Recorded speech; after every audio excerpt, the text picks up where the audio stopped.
Hey, what's up, everybody? I'm Greg Diggs, and welcome to the Musical DNA of Greg Diggs, the podcast, based on my book, The Musical DNA of Greg Diggs. And during these podcasts, I'll be spotlighting some of the musical artists that made a major impact on my musical DNA. In previous podcasts, we talked about Gladys Knight and the Pips, Marvin Gaye, and Sam Cooke. But this podcast is all about the Queen of Soul, Aretha Franklin, and we're going to be spotlighting Aretha's music during this particular podcast. Now, I know that Aretha has a huge music catalog, and it would just be impossible to play all of her songs. But I'm going to be playing some of my personal favorite songs by Aretha Franklin, songs that I really, really love from Aretha. Now, when we talk about Aretha Franklin, we have to talk about somebody who was voted by Rolling Stone magazine as the number one female vocalist of all time. Of all time. She's also was the very first woman to be inducted into the Rock and Roll Hall of Fame. And she's a Kennedy Center honor, and she won 18 Grammys. 18 Grammys during her career. And she performed at the first inauguration for President Barack Obama. Now that's the caliber of person we're talking about right now today. The legendary Queen of Soul, Aretha Franklin. Now, Aretha was born in Memphis, Tennessee, but her family migrated to Detroit, Michigan. And she grew up with, like, Smokey Robinson was in her neighborhood, and she was very close friends with Smokey when they were kids. And it often baffled me. I often wondered, like, since Aretha was in Detroit, I often wondered why Barry Gordy never signed Aretha Franklin to Motown. Because she was right there with Diana Ross and the Temptations and Smokey Robinson, the Miracles, Martha and the Vandellas. Aretha was right there. But she never became a part of that Motown sound. And it just baffled me. I never understood that. But she did well without Motown. She did her thing. And so I guess God knew exactly where he wanted her to be. But like I said, that was just something that always baffled me. But the thing that she did do, she would travel with her father across the country and he would preach. Her father was Reverend C.L. Franklin, and he was the pastor of Detroit's New Bethel Baptist Church. And he would go across the country and he would preach at different venues and churches. And he was also very instrumental in the civil rights movement with Dr. King, along with Aretha Franklin as well. That was a part of their legacy. But Aretha would go with her father and he would preach and she would sing at these various churches across the country. And that's where she honed her skills and her craft. And that's where she got her soulfulness and the gospelness. And she learned her craft in church. And also she had influences by Clara Ward. She was one of her influences, as well as Reverend James Cleveland. Those were the two people that she looked up to on the gospel side. And the other thing that Aretha Franklin was struggling with, and it's the same thing that Sam Cooke struggled with. And if you watched the previous podcast, we talked about how Sam Cooke was a gospel artist, and then he struggled with making the transition into secular music. And Aretha Franklin said in an interview, I watched her in an interview, and she was talking about how she watched Sam Cooke's transition from gospel music to secular music, and that was her inspiration, and that made her say, okay, I can do this, I'm going to do it. And he was her inspiration to move over to secular music, and she did that in 1960 when she signed to Columbia Records.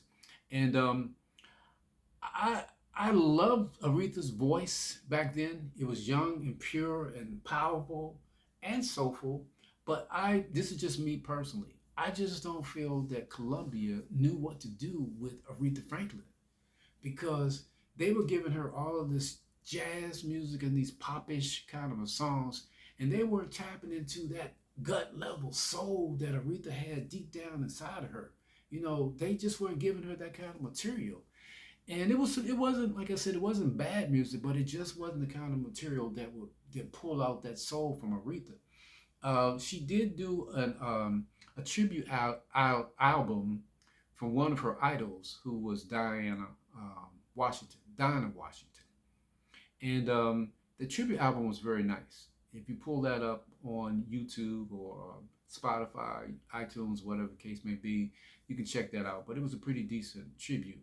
But like I said, it just didn't give Aretha Franklin her, you just couldn't feel her soul. But then in 1964, she recorded a song that I liked a lot, and it reached number 30 on the R&B charts. But it wasn't a big hit for her. But that was the first time that I felt that they were tapping into the soulfulness of Aretha Franklin. They were just trying to get in there. And there's a song called "Running Out of Fools," and I could really just feel them right on the edge of discovering who she was. And I just love this song by her. Sure you haven't got the wrong number. Sure it's me you want to talk to tonight. Everyone in town's got your number. Everybody's got you pegged right. Is that why you got in touch with me? I guess you must be running out of fools. I guess you must be running out of fools. There's a line in the song that says that I really like, but she says, I guess you got back to my name in your little black book. I bet you forgot how I even look. Aretha was cold-blooded with that dude. She was like, you running out of fools. I'm not gonna be your fool no more. I want you out of here. I'm out of here. Bye. She was cold-blooded. But that was Running Out of Fools from Aretha Franklin.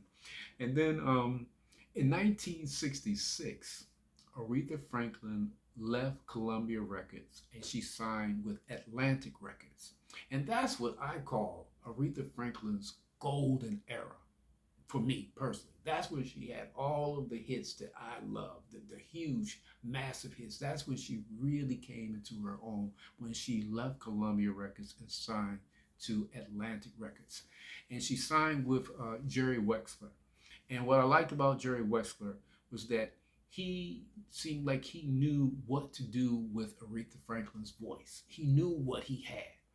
And so he took Aretha Franklin down to Muscle Shoals studio in Alabama. And they recorded an album, her very first album. And I understand there was a lot of turmoil behind the scenes during the recording of this album. But we're not going to talk about that. We're going to talk about the good music that came out of that. If you want to find out all that other stuff, you can Google it. But we're just going to talk about the good music that came out of that recording session.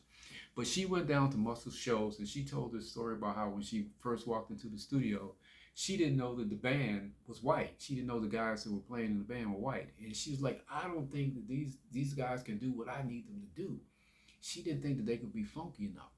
But those guys got in that studio and they started playing that music. It was just so funky. It just blew her away. And the song was called I Never Loved a Man the Way That I Love You. And you can tell that those white boys, they knew that rhythm, that funky soul, and they gave it to them on this song right here.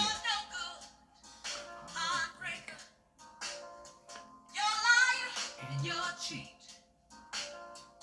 And I don't know why I let you do these things to me. My friends keep telling me that you ain't no good. Oh, but they don't know that I'd leave you if I could. I ain't never loved a man the way that I love you. Aretha Franklin from 1967. It was number one on the R&B charts for 7 weeks. It's her first number one record on the R&B charts, and it was the song that introduced the soulful Aretha Franklin to the world. And it also went to number 9 on the pop charts. So it was a huge song for Aretha. It was her coming out. People, finding out the real soulful Aretha Franklin. Then, also in 1967, she came out with another hit. But this time, this hit just took her career to the stratosphere. I mean, she just blew completely up with this song. And the ironic thing about this song, it was written and produced by the late, great Otis Redding. And he also sang this song. And he did an incredible version of this song when he recorded. And it went to number 4 on the R&B charts. It was a huge song, a big song for him. But Aretha Franklin, when she got a hold of this song, she switched this around here, turned this upside down, moved this over here, put some socket to me, socket this, socket, socket. She just changed it all around and mixed it all up, and she turned it into a hit and made it all hers. It was her one of her biggest songs of her career. It's her signature song, Respect, Respect. The Queen of Soul of Aretha Franklin. This is the song that put her on the map and blew her completely up.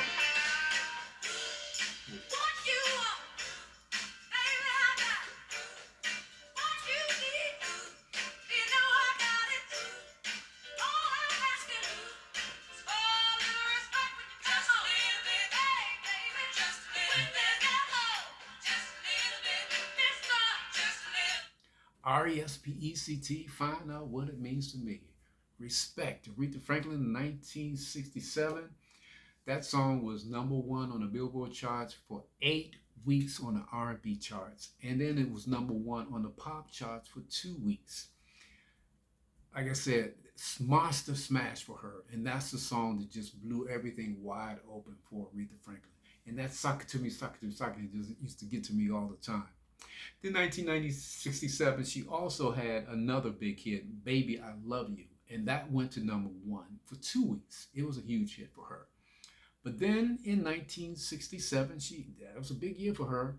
She came out with another song that was like another signature song for her. This song was originally written by Carole King, and Aretha Franklin sings it, but she just put so much soul and emotion into this song. And like I said, this turned out to be one of her signature songs, and she couldn't go anywhere without singing this song. Looking out on the morning rain, I used to feel so uninspired, and when I knew I had to face another day, Lord, it made me feel so tired. Wow. I really wish I could play these songs in their entirety, but because of YouTube copyright infringement laws, I can't. I just have to play small snippets, but you know the song. People heard the song. This is like a signature song by Aretha Franklin. Absolutely just one of the most soulful songs ever. You Make Me Feel Like a Natural Woman from 1967 from the Queen of Soul. Now also from 1967, Aretha Franklin came back with another number one hit for 4 weeks on the R&B charts. It's called Chain of Fools. And I love this song too. Every time I hear the song, this is another one of those songs that you just immediately just know it's Aretha. Chain, chain, chain, chain of fools. Chain, chain, chain.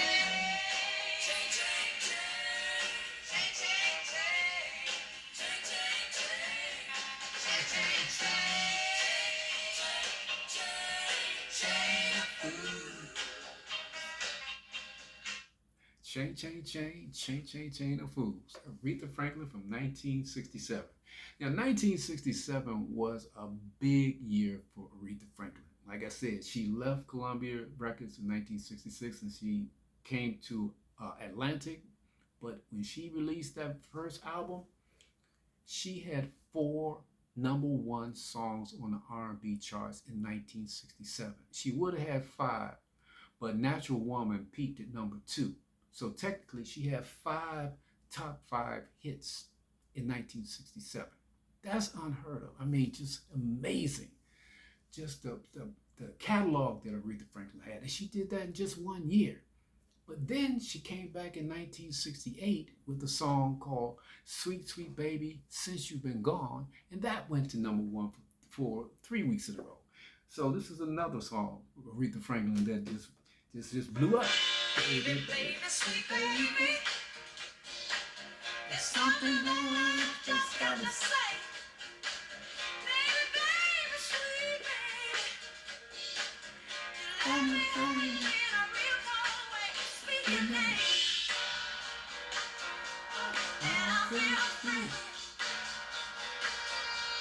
And you say I do, and I say I will. Baby, baby, sweet baby, since you've been gone. Wow. And the other thing that's so interesting about that song is that that was the A side. The radio stations were playing that song. That was the A side. But then gradually, some of the radio stations started noticing the B side, which was a real slow ballad. And they started playing the B side on the radio. And that song became a hit. The B side. And that song was called Ain't No Way. And it reached number 9 on the charts. And it became one of Aretha Franklin's biggest hits. And that was the B side. It wasn't even the A side of the record.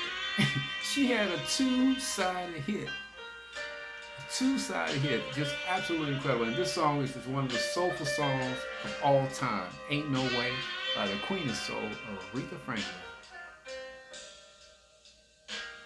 Ain't no way for me to love you. If you want, let me.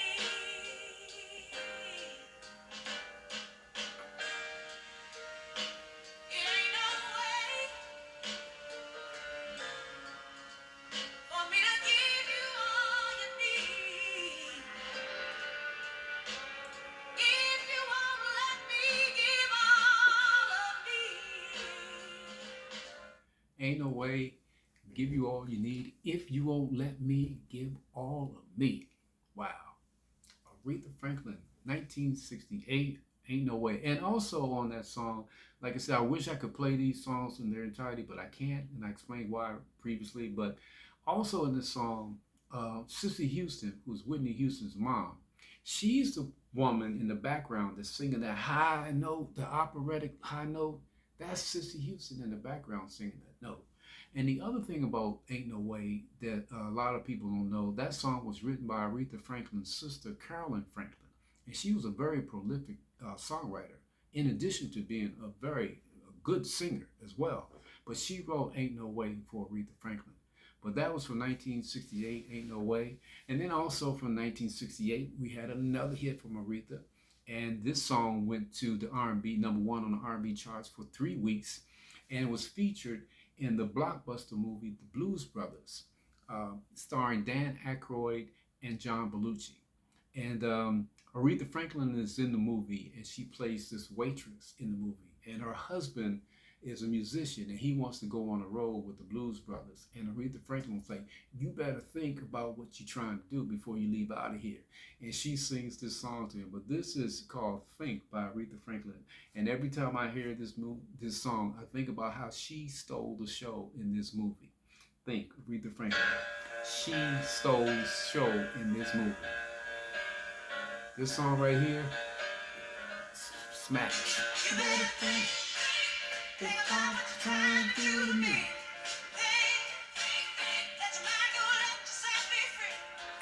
Let's go back, let's go back, let's go on way back when. I didn't even know you couldn't have been too much more than taste. I ain't no psychiatrist, ain't no doctor with degrees, but it don't take too much time to see what you're doing to me. You gotta think about what you're trying to do to me. Think about, let your mind be free. Oh man, I mean, just think about just the hits that this woman has had. That song was #1 for 3 weeks, and another hit for her in 1968. Then we're going to go to 1968 again with a song that was originally recorded by Dionne Warwick, the legendary Dionne Warwick, and she recorded this song in 1967. It was a big hit for her, and I love Dionne's version. But Aretha Franklin came out in 1968. She remixed it, and I like to call it, she Arethaized it and just switched it up, and she came out with her own version of I Say a Little Prayer, and she just made it her own. I really, really love Dionne's version, but Aretha took it to a completely different level.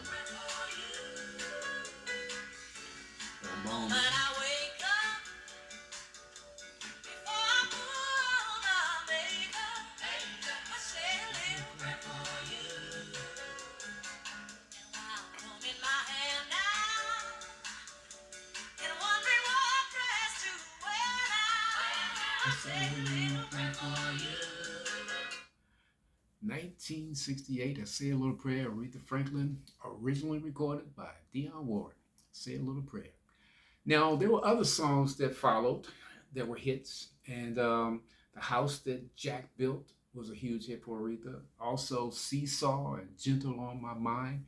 And then she had her 1969 hit called Share Your Love With Me, and that was number one on the R&B charts for 5 weeks. So that was another huge song for Aretha.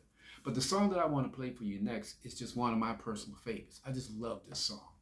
I just love it because of the way she sings it.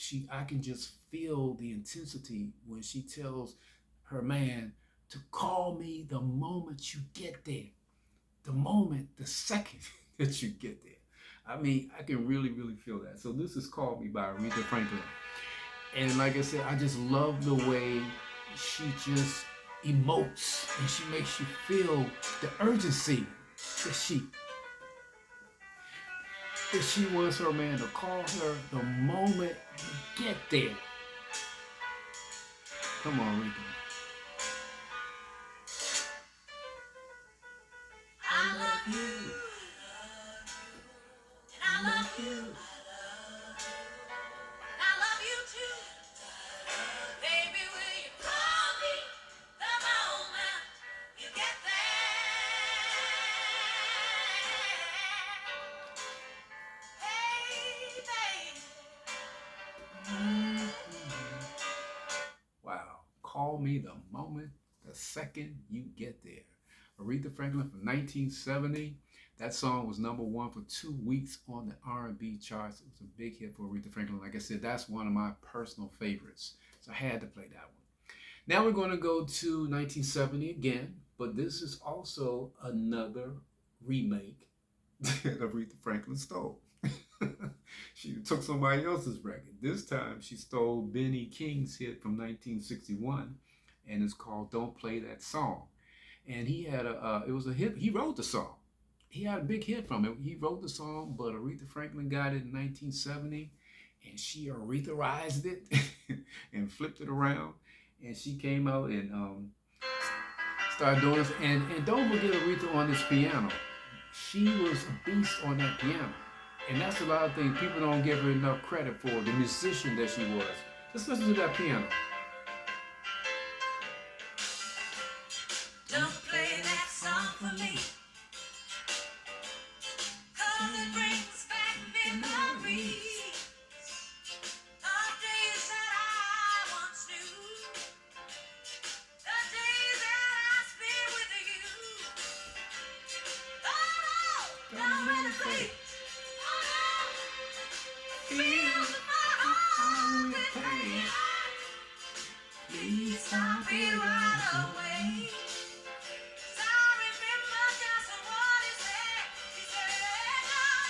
Darling, I love you. You know that you lied. Don't play that song for me. 1970, Aretha Franklin, originally written and recorded and released by Benny King in 1961, and she stole that song from him. Now we're going to go to 1971, and she stole another song. I told you, don't let Aretha Franklin get a hold of your song. This song was originally released by Simon and Garfunkel.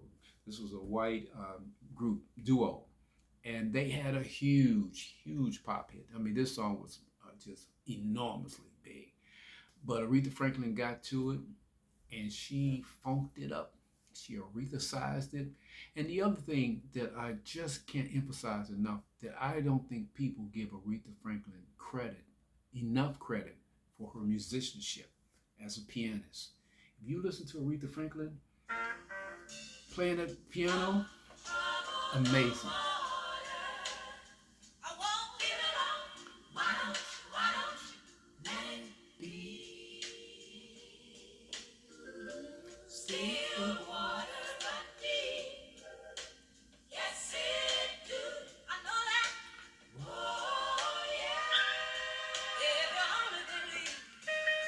And just listen to that piano. I mean, she was just incredible on the piano. Just listen to it. Man.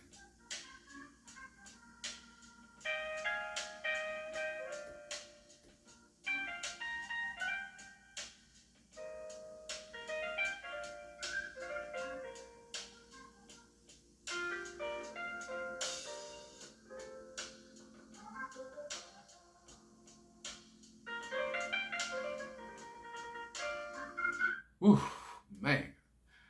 I mean, like I said, I know that Aretha Franklin got her respect for her vocals and her voice, but she has not gotten the credit that she deserves for her piano playing because that woman could play the piano. And it takes a certain amount of talent to be able to sing as soulfully as she did and put as much energy and enthusiasm in her vocals as she did, and to be able to play the piano as immaculately as she did. It's incredible.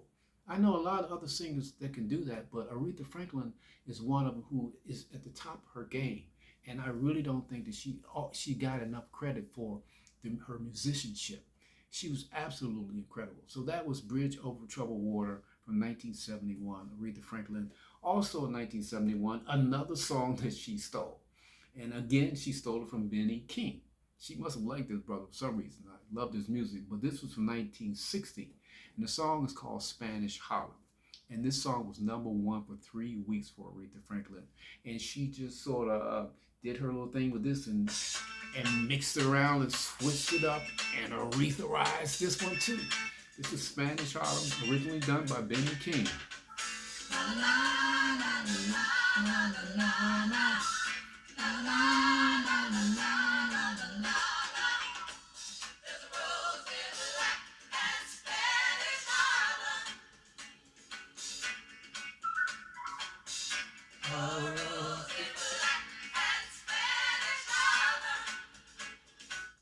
Wow. Like I said, I really wish I could play these songs in its entirety, but I've already explained that to you. I can't do that. So you're just going to hear little small snippets. But that was Spanish Harlem from 1971, Aretha Franklin, originally recorded by Benny King. Now we're going to go to another song in 1971 that this song is my favorite fast song by Aretha Franklin. I love Respect, but this song right here is so funky. I mean, I saw her sing this on Soul Train, and she turned that joint out. It's one of the funkiest songs that I've heard in a long time. It's the bass, it's the drums, it's the horn section, it's Aretha's vocals. Everything about this song is funky. Rock steady. Just feel that drum. Rock steady, baby.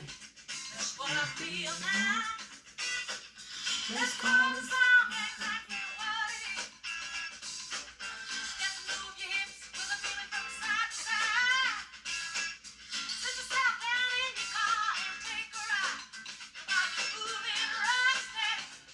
Rock steady, baby.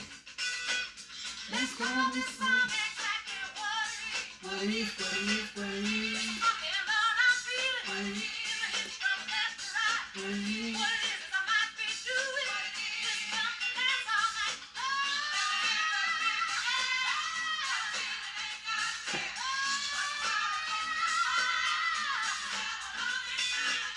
Ooh, man, that is a funky song. I love that song by Aretha Franklin. Like I said, that's my favorite fast song by Aretha.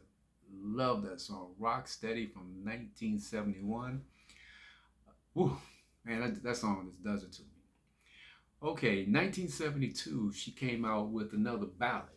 Now, this song wasn't really one of her biggest hits. It was a hit for her, but it wasn't one of her biggest hits. But it's one of my favorite songs by Aretha Franklin. I just love it. It's a really, just a really nice, smooth song. And it's another one of those songs where the way she interprets it, she just pours out all of her emotion, and you can feel the the urgency in her voice. Just a beautiful song. To make you laugh, I would be the fool for you. Although the people turn and stare, I really don't care. I would give my everything to keep you, boy. It breaks my heart when you're not there. Oh me, oh my, I'm a fool for you, baby. Man, I love that song. Aretha Franklin from 1972. Wow. Okay, also from 1972, Aretha Franklin did something epic.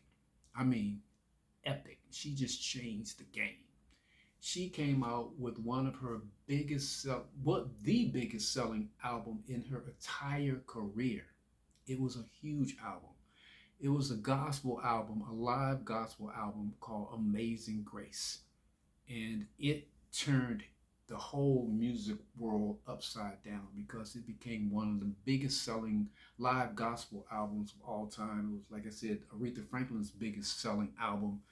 It was huge. And Aretha Franklin also won a Grammy for this album in 1973 for the best soul gospel performance.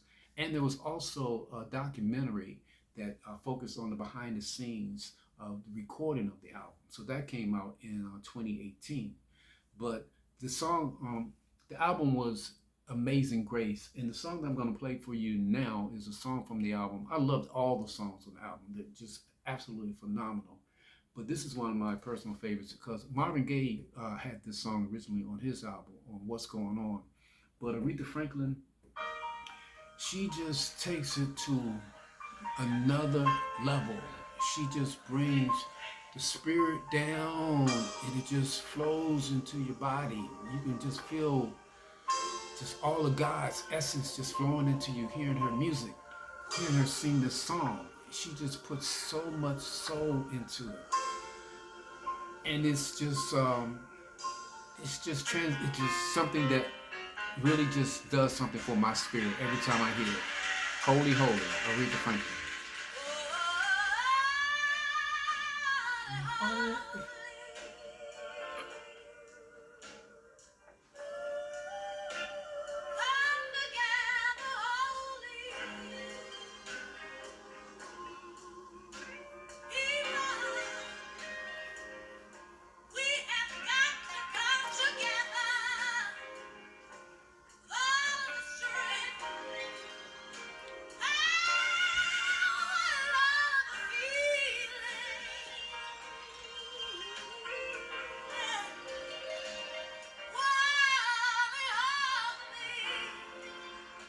man, like I said, I wish this song in particular, I really wish I could play all of this for you because she just goes off like in the middle and toward the end. You could just feel the intensity. So I just urge you, if you haven't heard this song, check it out on Spotify, iTunes, YouTube, whatever the case may be. This is an incredible song. The whole album is incredible, but that's Holy Holy from Aretha Franklin's Amazing Grace album from 1972. Then in 1973, Aretha Franklin came back with another number one hit. It was a song called Angel. And this was a song that was also written by her sister Carolyn. And the funny part about this song is like I love the intro when Aretha talks about my sister Carolyn came to me with this song. And she talks about it, actually talks about it in the song. But that's Angel in 1973. I'm not going to play that song for you because I want to play this song for you next. A song that was written by Stevie Wonder. And I'm telling this story because I heard Gladys Knight talk about how when she was on the road on tour with the Pips, Stevie Wonder was opening for them. And this is when he was a teenager, and she was on the road with Stevie.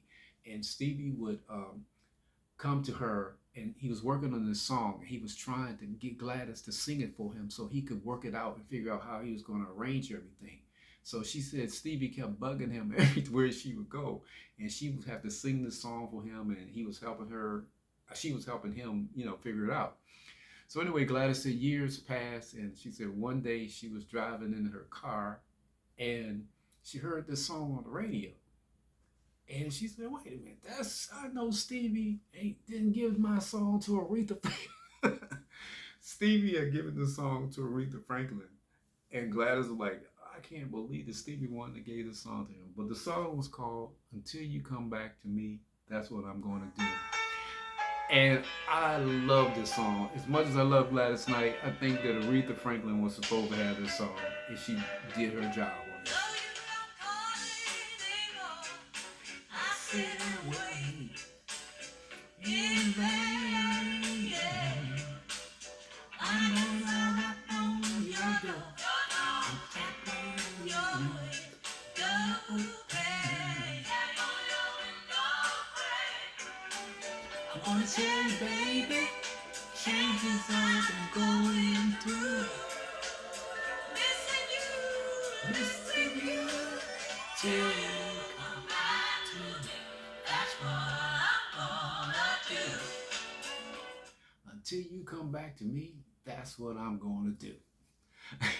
Sorry, Gladys. Aretha got it, and she went with it because that song was number one on the charts, and it was a huge, huge song for Aretha, written by Stevie Wonder. Then in 1976, another epic event in Aretha Franklin's career because she hooked up with the late great Curtis Mayfield, and Curtis was booked to do the soundtrack for the motion picture Sparkle, and they had the actors who were singing the songs in the movie, and they did a great job. Irene Cara and Lynette McGee, they did a great job singing those songs. But either the record company or Curtis Mayfield, I don't know who made the decision, but somebody made the decision that they wanted Aretha Franklin to do the songs. And so Aretha Franklin did the Sparkle album. And the first song she came out with is this song right here, Giving Him Something He Can Feel. And you talking about Curtis Mayfield's production and Aretha Franklin's soul coming together. I mean, this is just pure, unadulterated soul. Listen to this.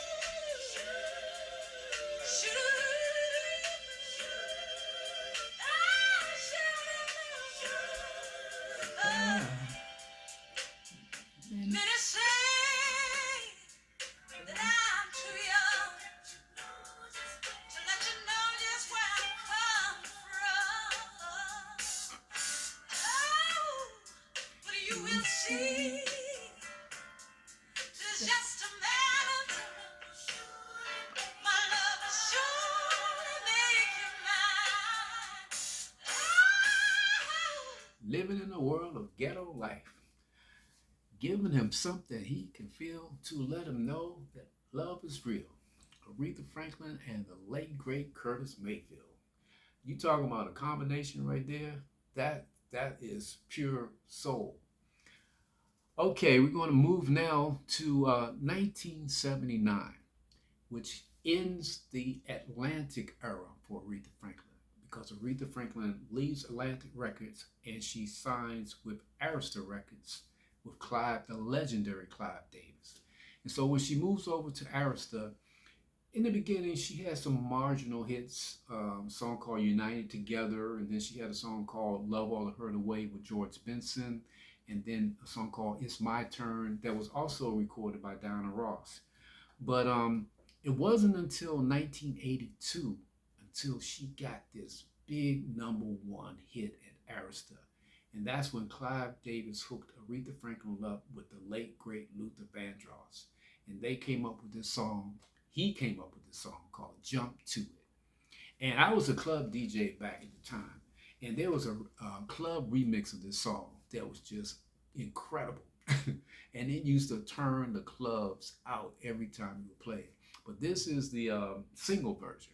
But this is Jump to It. And like I said, it was produced by Luther Vandross and Aretha Franklin did vocals. But this was a smash in the clubs, the club remix version.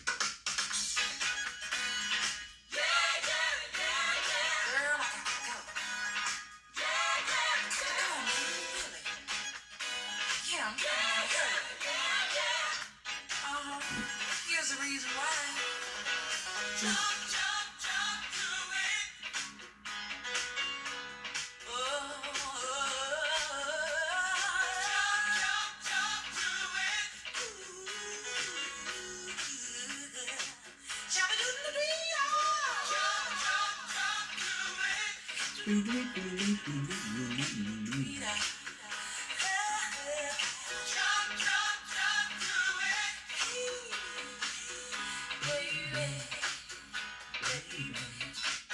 Jump, Jump, Jump to It, Aretha Franklin, produced by the legendary Luther Vandross from 1982. And that song was number one on the R&B charts for 4 weeks. And like I said, it used to turn the clubs out with that remix version. But then in 1985, Aretha Franklin had another milestone in her career where she hooked up with Narada Michael Walden. And he was the person who did a lot of Whitney Houston songs. And so he hooked up with her and he came with the song in 1985 called Freeway of Love. And it became the song that took Aretha Franklin's career back to another level and introduced her to the pop side again. And it became a big hit for her. And also in this song, Clarence Clemens is on a saxophone. He does the saxophone. It's just incredible. This song really helped to elevate Aretha Franklin to another level back in the 80s. Listen to the saxophone.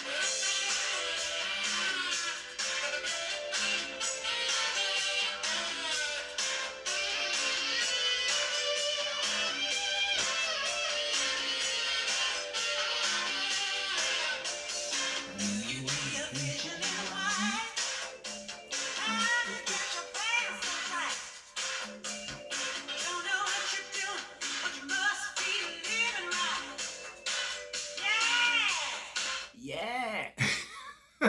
She gives me with that, yeah. But that's Freeway of Love, Aretha Franklin from 1985. And that's from her album. The album was called Who's Zooming Who? And that was the first single from the album. And then they released the single Zooming Who next. And that became another hit for her. So that was a big album for her. And like I said, it just helped to elevate her career in the 80s. But then the song came out in 1987. Clive Davis hooked up Aretha Franklin with George Michael.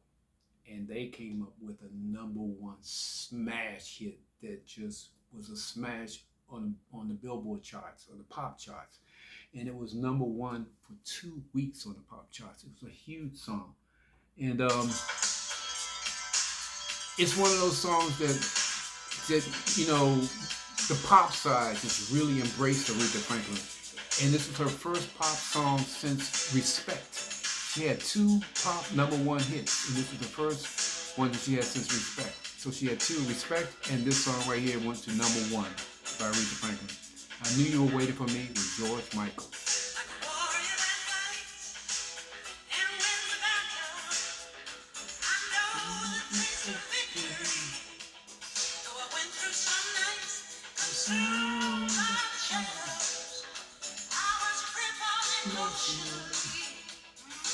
Come on, George.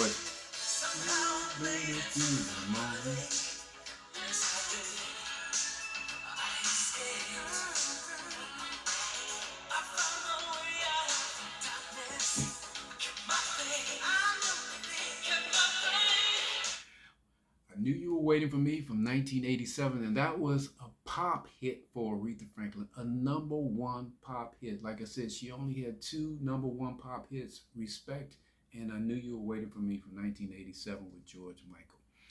Then in 1988, I was watching television, the Grammys on television. I was watching this live myself. I saw this happen. Nobody had to show it to me. I saw this happen. But what I didn't know the behind the scenes story that was going on. But anyway, Pavarotti was supposed to perform on the Grammys in 1988, and he was supposed to do this opera song called Nessun Dorma, and he got sick at the last minute. And so the producers were scrambling around trying to figure out how they were going to get through this, who they were going to sing it. So they asked Aretha if she could sing it. Aretha Franklin got on that stage, and I got to tell you, I was sort of surprised because I knew Aretha Franklin could do R&B, I knew she'd do gospel, I knew she'd do pop, but I had no idea that Aretha Franklin could do opera. But she got on that Grammy stage and she sang Nessun Dorma, and she just blew it out the water. I mean, I'm not an opera enthusiast or specialist, but I just know the critical acclaim that Aretha Franklin received that night. I mean, everybody was talking about just how incredible she was. And that was a milestone in her career. And then in The 90s, she had some marginal hits, a song called Willing to Forgive that was written by Babyface, or written and produced by Babyface, and also a song called A Rose is Still a Rose that was written and produced by Lauryn Hill. And that song reached number 5 on the R&B charts. And I think that was her very last song that actually charted on the R&B charts.